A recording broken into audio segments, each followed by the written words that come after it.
கடைசி விவசாயி. ஊர்ல இருக்க எல்லாரும் நிலத்தை வித்தாலும் ஏன் நிலத்தை நான் கொடுக்க மாட்டேன், கடைசி வரைக்கும் விவசாயம் பண்ணி தான் சாவேன்னு வைராக்கியமா இருக்காரு மாயாண்டி.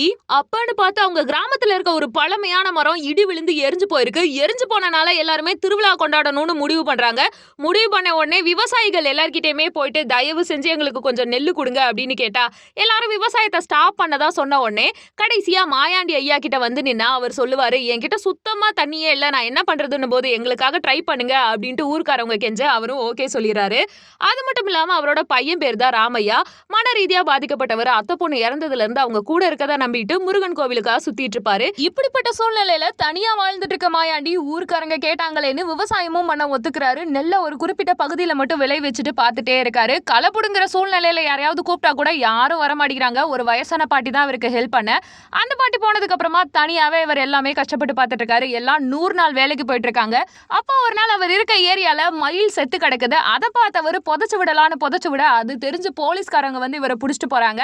கோர்ட்ல நிப்பாட்டிட்டு என்னதான் பிரச்சனை அப்படின்னு கேட்கும்போது இவர் பேசுற இன்னசென்ஸை பார்த்துட்டு ஜட்ஜே புரிஞ்சுக்கிறாங்க இவர் தப்பு பண்ணிருக்க மாட்டாருன்னு. கடைசியில எந்த தப்பும் பண்ணாத மாயாண்டிய 15 நாள் ரிமாண்ட்ல வச்சுட்டு யார் புடிச்சிட்டு வந்தாங்களோ அந்த போலீஸ்காரரையே ஐயாவோட நிலத்தையும் பாத்துக்க சொல்ல ஃபர்ஸ்ட் ஸ்டார்டிங்ல ஒத்துக்காத போலீஸ் அதுக்கப்புறமா மண்ணு இந்த மக்கள் வாசம் அதெல்லாம் புடிச்சு போயிட்டு வேலையும் பார்த்துட்டு இருக்காரு. எடுப்பட்ட நாள் பயிர் கொஞ்சம் கருகுன மாதிரி இருக்க பேராண்டிங்க எல்லாம் தாத்தா கிட்ட ஐடியா கேட்டா அவர் பஞ்சகவியம் ஜீவாமிர்தெல்லாம் மண்ணுல போடணும்னு சொல்றாரு. அந்த பசங்களும் அதுக்காக நிலவேம்பெல்லாம் தேடி அலைஞ்சிட்டு இருக்காங்க.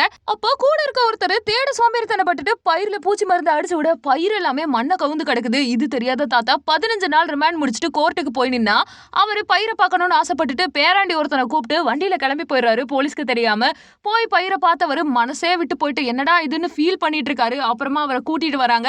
கூட்டிட்டு வந்துட்டு பயிரெல்லாம் வாடி போனதை நினைச்சு வருத்தப்பட்டு இருக்கவரு சரி அதுக்கான பணத்தை உங்களுக்கு நான் தரேன் அப்படின்னு சொல்லிட்டு ஜட்ஜமா சொல்ல தனியா போய் உட்கார்றாரு. வருத்தப்பட்டுட்டே அப்படியே படுத்துறாரு. எந்திரிக்கவே மாட்டேங்கிறாருன்னே அப்படியே ஜட்ஜமாவும் பார்த்து அதிர்ந்து போயிடுறாங்க. கூட கைதியா இருந்த பையனும் என்னாச்சு ஐயா ஐயான்னு கூப்பிட்டு பாக்குறாங்க. ஒரு கட்டத்துக்கு மேல எந்திரிக்கலன்றனால ஐயா நிலத்துக்கு போலாமா அப்படின்னு ஐயாவை கூப்பிட உடனே அவர் எந்திரிச்சு உட்கார்றாரு. இதை பார்த்த ஜட்ஜமா சந்தோஷத்துல உங்க நிலத்தை பார்க்க போலான்னு கூட்டு போனதான் தெரிய வருது ஊர் மக்களே அறுவடை பண்ணிட்டு இருப்பாங்க. இதுக்கப்புறமா பயிரை மொத்தமா எடுத்து ஊர் திருவிழால அழகா சாமிக்கு படைக்கிறாங்க. அதோட இந்த படமும் முடியுது.